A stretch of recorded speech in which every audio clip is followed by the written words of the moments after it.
cinematógrafo nunca ha querido producir un acontecimiento, sino en primer lugar una visión, y es que la vida no ha devuelto a las películas aquello que les había robado. Solo la mano que borra puede escribir la cosa verdadera.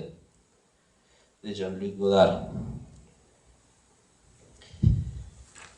Resulta compleja la concentración reflexiva en torno de un concepto que no cuenta con una enunciación aceptada masivamente, más aún cuando sospechamos que detrás de ciertas categorizaciones se esconden intereses que buscan aproximarnos a formas unívocas de pensamiento. Sin embargo, es esa falta de univocidad la que nos permite ampliar las indagaciones hacia otras maneras de mirar, de pensar y de sentir. Eso es lo que intentaremos realizar a lo largo de este texto en torno del cine colombiano, acogiéndonos a la temática propuesta para el presente encuentro.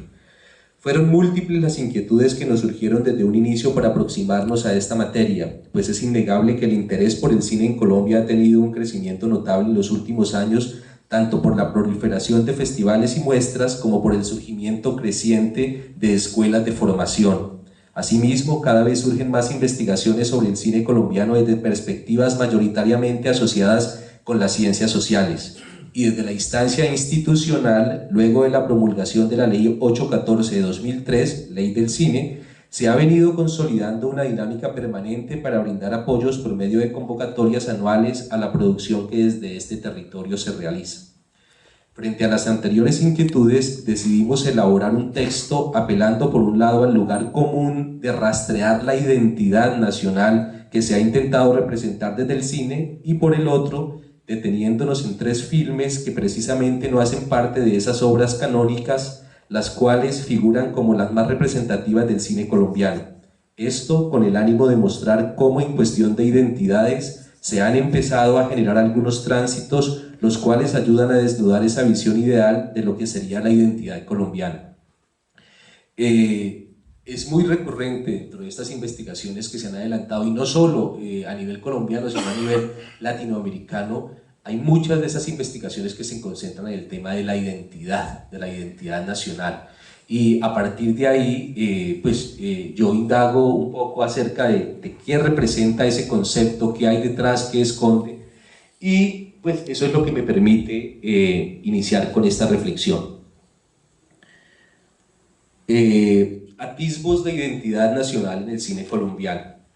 Desde las primeras producciones realizadas en Colombia se empezó a configurar una idea de identidad que conducía a mostrar cierta visión exaltada y positiva del territorio nacional. Esto coincidía con la perspectiva aglutinante de lo nacional que se buscaba desarrollar en la segunda década del pasado siglo por medio de referentes institucionales, y aunque hasta el momento no había ni asomos de una industria cinematográfica colombiana, algo que 100 años después no ha logrado construirse, sí se aprovechaba el estatuto de la imagen que empezaba a circular mayoritariamente a través de las imágenes en movimiento como vehículo que ayudara a delinear un bosquejo de nación, y por la misma razón se trataba de ocultar aquello que no correspondía con esa mirada institucional, como es el caso del que es reconocido como primer filme argumental, el drama del 15 de octubre, que se cree fue hecho entre 1910 y 1920, del cual se dice que fue desaparecido por la censura debido a que mostraba a los asesinos del general Rafael Uribe Uribe.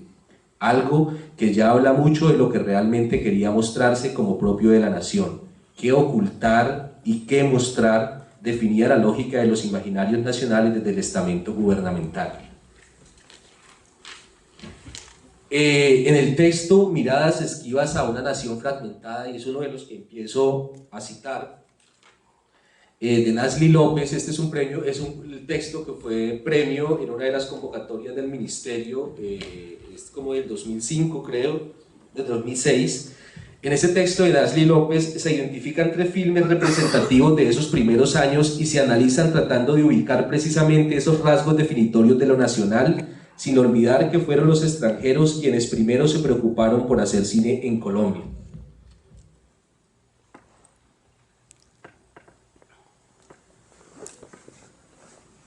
Uno de esos primeros textos que referencia a Nasli López en este texto es Bajo el cielo antioqueño se toma el territorio Antioquia como punto de partida, y en este los referentes simbólicos que le hicieron eco a esa idea de nación que se promulgaba teniendo a la cristiandad como soporte. La identidad se da desde lo regional específico, haciendo que la región se convierta en el centro. Este drama romántico costumbrista desnuda el apego por lo tradicional derivado de las creencias religiosas y elogia la irrupción de la modernidad de la mano de ciertas prácticas productivas a mayor escala. Son identificables además los referentes patriarcales, padre, sacerdote, juez, como vehículos potenciadores del Estado, el cual finalmente todo lo subsume. Y por supuesto hay un claro distanciamiento del otro, del diferente, del que no hace parte del lugar de élite desde donde se construye la película.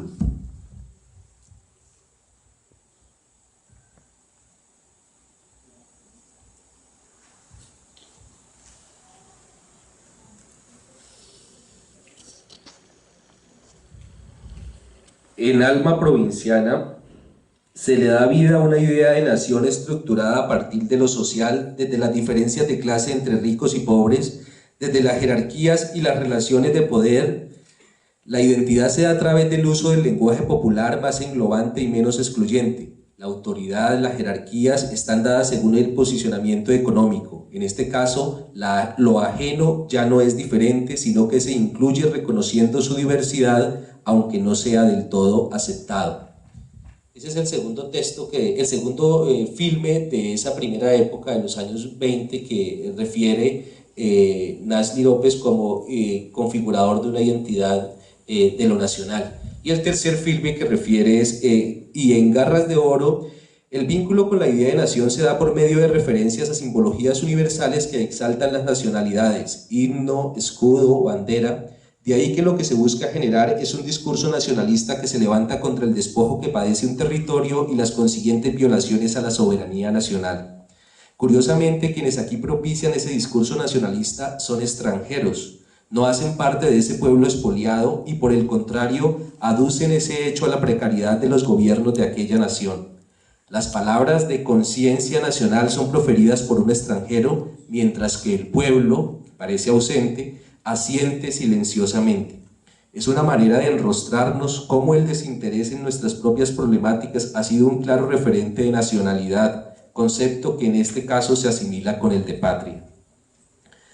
A pesar de los intentos de bosquejar una identidad nacional a través del cine, temática que sigue siendo notable en los estudios historiográficos que se adelantan desde la región latinoamericana, es importante resaltar lo problemático que resulta hoy día el hablar de cines nacionales, cuando el cine desde sus orígenes ha sido transnacional, lo cual cada vez es más evidente en el mundo de la globalización.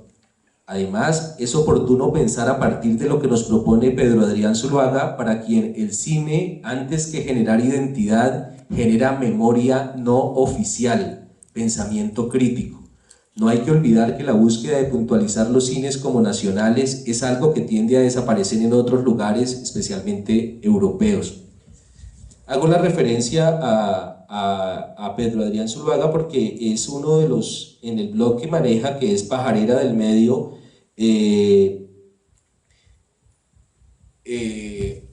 se generan debates bastante interesantes acerca de la producción cinematográfica y especialmente de lo que está sucediendo.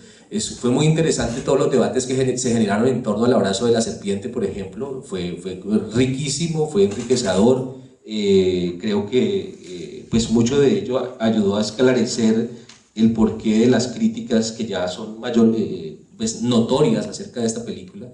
Pero también lo que supuso una primera visión de La Tierra y la Sombra y luego otra visión desde otra óptica. Entonces creo que es un blog que mantiene una dinámica bastante interesante de reflexión y por eso lo cito.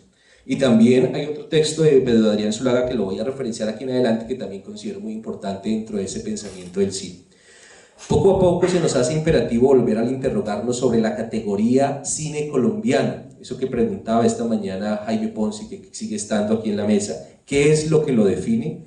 La pregunta, con matices positivistas y basamento cuantitativo que ha recogido el canon, se respondería con cierta evidencia, puesto que hay películas realizadas en este territorio. ¿Pero es esto suficiente? Zuluaga sostiene que dicha categoría va más allá de un corpus de películas o de ciertas identidades nacionales y que tiene que ver más con discursos cuyos significados son cambiantes. Por eso, él considera que el cine colombiano es y debe ser cada vez más algo difícil de definir. Por tal razón, antes que buscar respuestas esencialistas, es más interesante analizar la producción textual que se ha hecho en el país para identificar las lógicas y los intereses que las movilizan. En ese sentido, el libro Cine colombiano, cánones y discursos dominantes, este es un trabajo de Pedro Adrián Zuluaga, también premiado en el año 2013, del citado autor, aporta muy buenos elementos al ubicar los intentos que se empezaron a generar desde los años 50 para pensar el cine colombiano.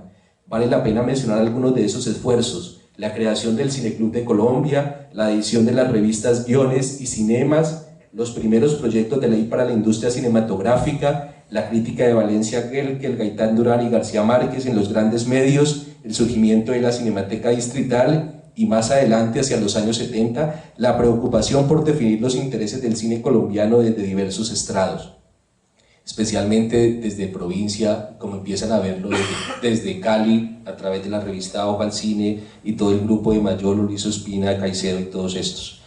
Uno de los argumentos que se ha esgrimido de manera recurrente cuando se ha intentado pensar la identidad nacional a través del cine hace referencia a la ausencia de crítica cinematográfica en Colombia.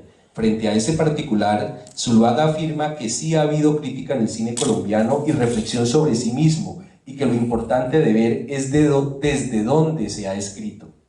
Por ejemplo, muestra cómo en el libro de George Sadoul aparece una referencia bastante sucinta y a la vez imprecisa del cine producido en nuestro país. Allí se toma partida por la visión que difundía Carlos Álvarez, una mirada limitada que solo aceptaba el documental, el formato de 16 milímetros y el bajo presupuesto como una manera de enarbolar desde el medio la lucha antiimperialista. Zuluaga también refiere el trabajo de Hernando Salcedo Silva, que busca hacer una reconstrucción histórica a partir de las voces que daban testimonio de una época, de 1897 a 1950, en la que se consumía cine principalmente extranjero y se generaban dinámicas alrededor del mismo.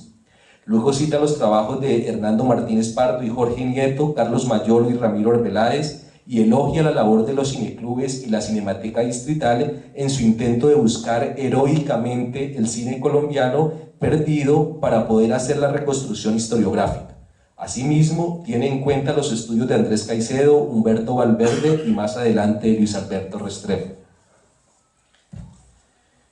Es muy importante revisar lo que se ha escrito sobre cine colombiano y corroborar que no es tan poco como usualmente se cree, pues no solo se han desarrollado estudios desde el interior, sino que en algunas academias extranjeras también se han realizado investigaciones sobre nuestro cine, tal como lo ha documentado Juana Suárez. En uno de los cuadernillos de los cuadernos de la Cinemateca hay un artículo donde precisamente sobre lo que se escribe del cine colombiano, donde hay una investigación bibliográfica de todo lo que la Academia de Estados Unidos ha escrito, y hay más de 100 entradas que están ahí referenciadas, lo cual no, pues demuestra que sí hay bastante textos sobre esto. Sin embargo, hay que anotar que existe un lugar común en la producción textual sobre cine en Colombia: el triunfo de las investigaciones provenientes de las ciencias sociales, básicamente historiográficas, frente a los estudios orientados desde las ciencias humanas que logren ahondar en problemas estéticos, epistemológicos y teóricos.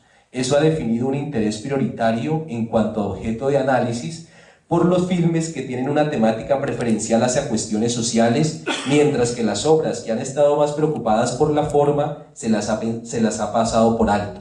Es curioso que en el libro Cómo se piensa el cine en Latinoamérica, publicado por el Observatorio Latinoamericano de Historia y Teoría del Cine, es un observatorio que existe, creado en la Universidad Nacional hace como unos 5 o 6 años y que sigue actuando, que se reúnen cada vez más herméticamente, me parece a mí, pero que producen y publican, y este es uno de estos ejemplos.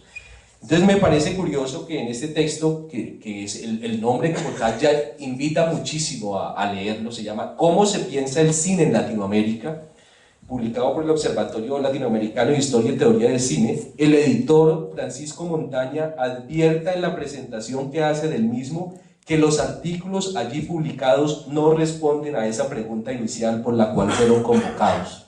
Es curiosísimo porque el título y los artículos, cuando uno encuentra, se están repitiendo dentro de los textos los mismos análisis historiográficos acerca, por ejemplo, como el de Nasli López, de buscar rasgos de identidad en los siglos, o buscar elementos arquitectónicos en determinadas películas, pero no hay esos trabajos realmente que se refieran desde la estética, desde el pensamiento, desde lo epistemológico, y esa es una ausencia que sigue existiendo. Esto coincide con el análisis que